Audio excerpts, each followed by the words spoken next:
नमस्ते बच्चों, गणित विषय के क्लास में आप सभी का हार्दिक स्वागत। बच्चों, पिछली क्लास में हमने प्रश्न 26 हल किया।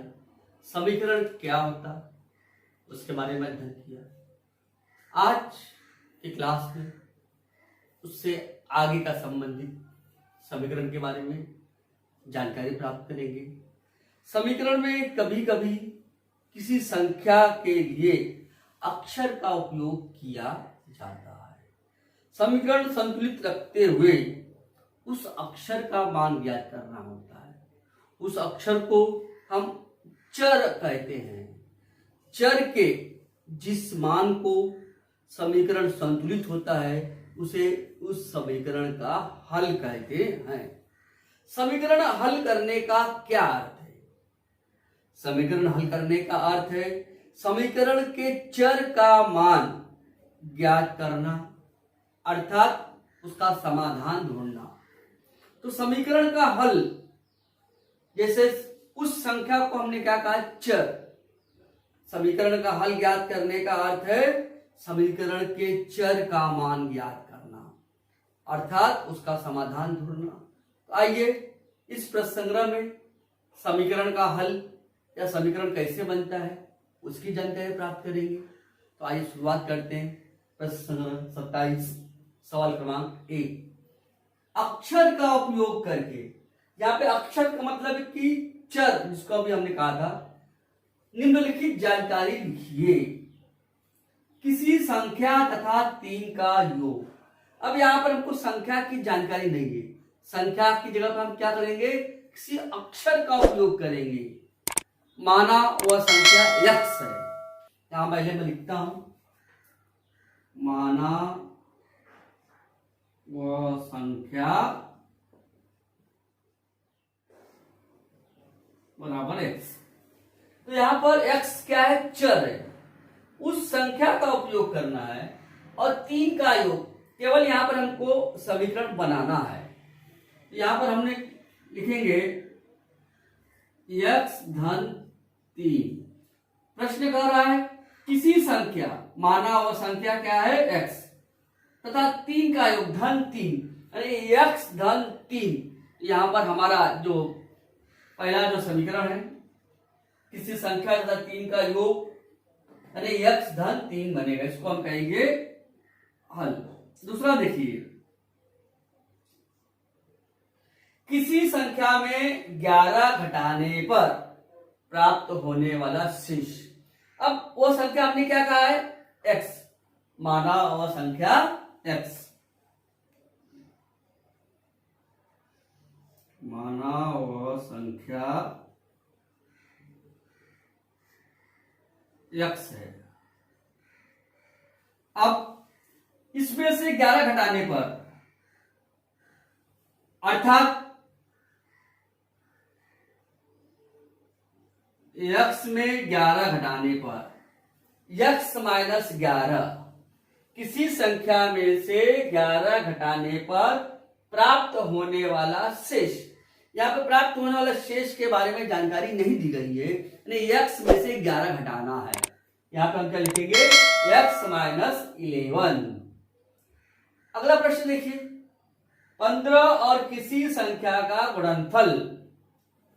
वो संख्या हमने क्या कहा, x। कुछ भी आप मान सकते, कोई जरूरी नहीं x मैं मान रहा हूं तो आपको भी x मानना है। p लीजिए, k लीजिए, a लीजिए, जो भी आप अक्षर का उपयोग करना चाहते हैं उस अक्षर का उपयोग आप कर सकते हैं।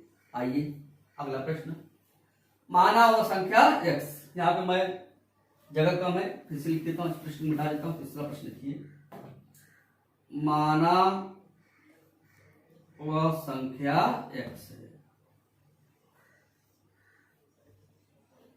15 और किसी संख्या का गुणनफल, इसलिए क्या आएगा, 15 और वह संख्या क्या है, x। तो 15 गुणे x, इसलिए हम क्या कहेंगे, किसी संख्या तथा x का गुणनफल। तो क्या आएगा, 15 गुणे x। यह हो गया हमारा। या इसको हम ऐसा भी लिख सकते हैं, 15 गुणे x को 15x भी लिख सकते हैं। आप क्या लिख सकते हैं, 15x, क्योंकि गुणा का चिन्ह न लगाया मतलब गुणा का ही चिन्ह होता है।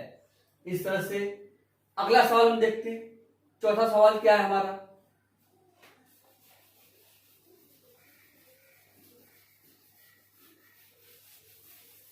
सवाल देखिए, किसी संख्या का चौगुना 24 है। किसी संख्या का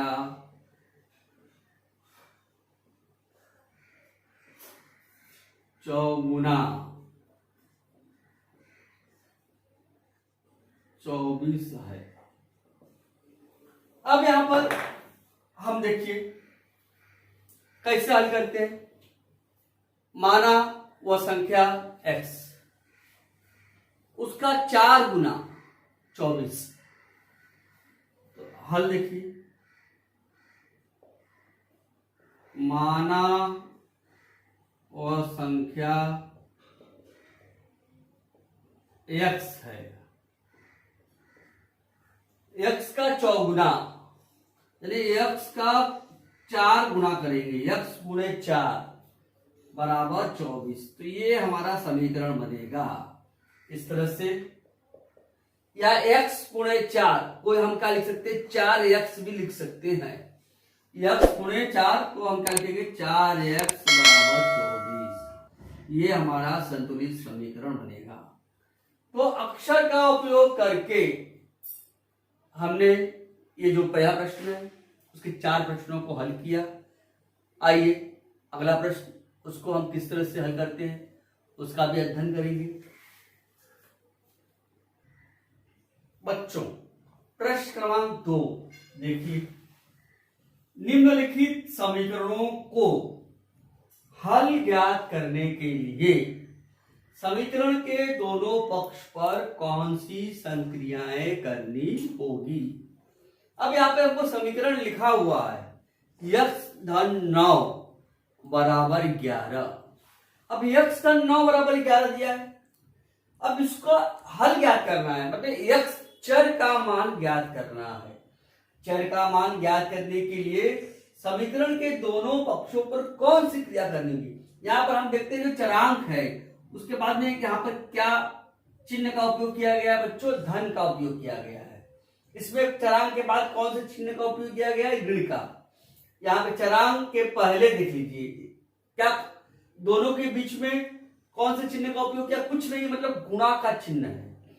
x और 6 इनके बीच में क्या है, बटा है, भाग का चिन्ह है। तो जब भी संक्रियाएं को हम हल करेंगे तो उसका विपरीत चिन्ह का उपयोग करेंगे। जैसे यहां पर x के साथ 9 जोड़ा हुआ है तो x का मान ज्ञात करना है, समीकरण के दोनों पक्षों में 9 घटाना पड़ेगा। समीकरण के दोनों पक्षों में यहां पर हम कौन सी क्रिया हल करेंगे बच्चों, समीकरण के दोनों पक्षों में 9 घटाने पर, क्योंकि यहाँ पे जो धन चिन्ह है आप देख रहे हैं, इसका विपरीत चिन्ह, इसका विपरीत चिन्ह का उपयोग करना है दोनों पक्षों में। समीकरण के दोनों पक्षों में 9 घटाने पर। अब यहाँ पे जो चर है और संख्या, इसके बीच कौन सा चिन्ह है, माइनस का चिन्ह है। तो यहाँ पर मतलब माइनस का उल्टा क्या होता है, प्लस, प्लस का उल्टा माइनस, माइनस का उल्टा प्लस। तो समीकरण के दोनों पक्षों में, समीकरण के दोनों पक्षों में 4 जोड़ने पर, यहां पे -4 का उल्टा हमको करना है +4, यहां +9 है तो -9। तो समीकरण के दोनों पक्षों में 9 घटाने पर, समीकरण के दोनों पक्षों में 4 जोड़ने पर। अब यहां पे दोनों बीच में कोई चिन्ह नहीं, मतलब गुणा का चिन्ह है, और गुणा का उल्टा क्या होता है, भाग। तो हम क्या लिखेंगे, समीकरण के दोनों पक्षों में किस संख्या का गुणा किया है हमने, 8 का। तो 8 से भाग देने पर भाग देने पर, समीकरण के दोनों पक्षों में 8 से भाग देने पर, यहाँ पे जो चर x है, संख्या 6, इसके बीच में भाग का चिन्ह, बटा मतलब भाग होता है, तो यहाँ पे हम क्या करेंगे, समीकरण के दोनों पक्षों में 6 का गुणा करने पर, समीकरण के दोनों पक्षों में 6 का गुणा करने पर। तो बच्चों यहां पर हमने सवाल को हल नहीं किया है, केवल हमको पूछा गया है कौन सी क्रिया करेंगे। तो यहां पर दोनों पक्षों पर कौन सी संक्रियाएं करनी होगी। तो जैसे चर में धन 9 है तो दोनों पक्षों में 9 घटाएंगे, चर में ऋण 4 है, दोनों पक्षों में 4 जोड़ेंगे, यहाँ पे 8 का गुणा है तो दोनों पक्षों में 8 से भाग देने पर, और यहाँ पे बटे भाग है मतलब दोनों पक्षों में 6 का गुणा करने पर। यहाँ पर इस सवाल में हम हल नहीं करना है, केवल कौन सी संक्रियाएं करनी है उसको लिखना है।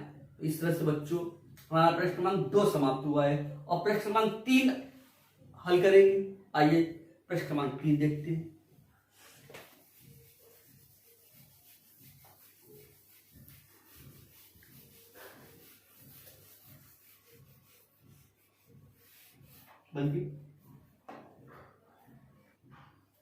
बच्चों प्रश्न क्रमांक 3 आइए हल करते हैं। नीचे कुछ समीकरण और चरों के मान दिए गए हैं, दिए गए मानों से समीकरण संतुलित होता है या नहीं निर्धारित करो।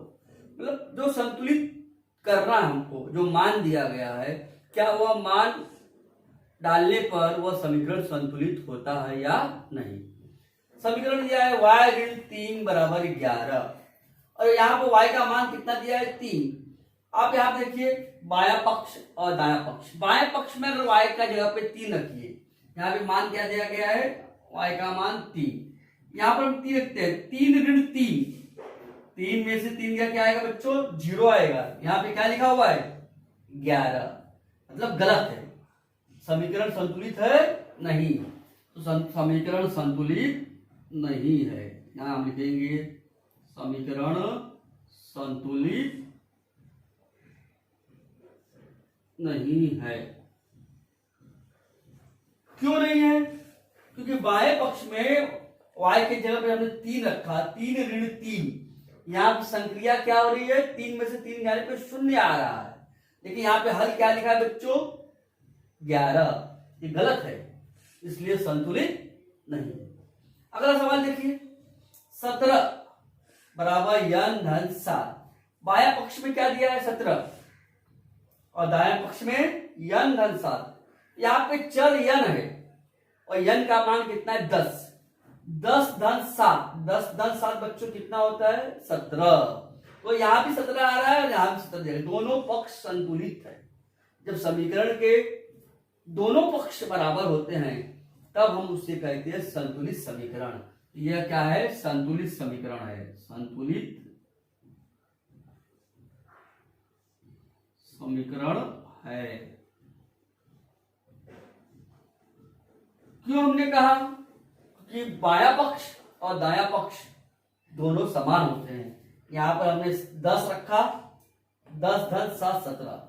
अब यहां पर तीसरा सवाल देखिए 30 है, बाएं पक्ष में क्या अंक है 30, दाएं पक्ष में क्या है 5x, 5x मतलब 5 गुणे x, यहाँ पे x का मान कितना हमको रखना है बच्चों 6, 5 गुणे 6, 5 गुणे 6 क्या होता है 30, 5 6 30, यहाँ भी 30 है यहाँ भी 30, दोनों बराबर आ रहे हैं, तो हम क्या लिखेंगे संतुलित समीकरण है या समीकरण संतुलित है।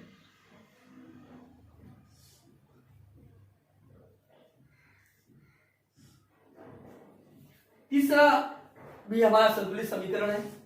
चौथा देखिए m/2 बराबर 14, बाया पक्ष में क्या लिखा है m/2, या मैंने यहाँ पे कितना दिया है 7। देखो 7/2 को हल करोगे, 7 को 2 से भाग दोगे क्या 14 आ जाएगा? नहीं, तो भाग दोगे 3.5 आएगा।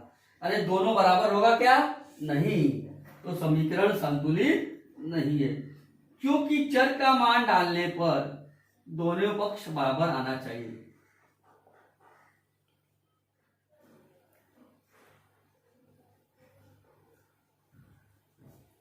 तो चौथा प्रश्न एक बार वापस देख लीजिए आप लोग।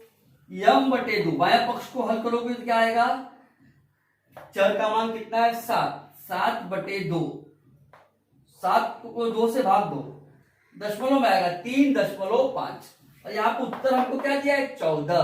गलत है, अरे संतुलित समीकरण नहीं है। तो बच्चों प्रश्न संख्या 27 में हमने प्रश्न क्रमांक 1, 2 और 3 इसका अध्ययन किया। अगला प्रश्न क्रमांक 4 और 5 इसका अध्ययन हम अगले वीडियो में अगली क्लास में करेंगे। आज का क्लास का समापन यही करते हैं बच्चों। धन्यवाद बच्चों।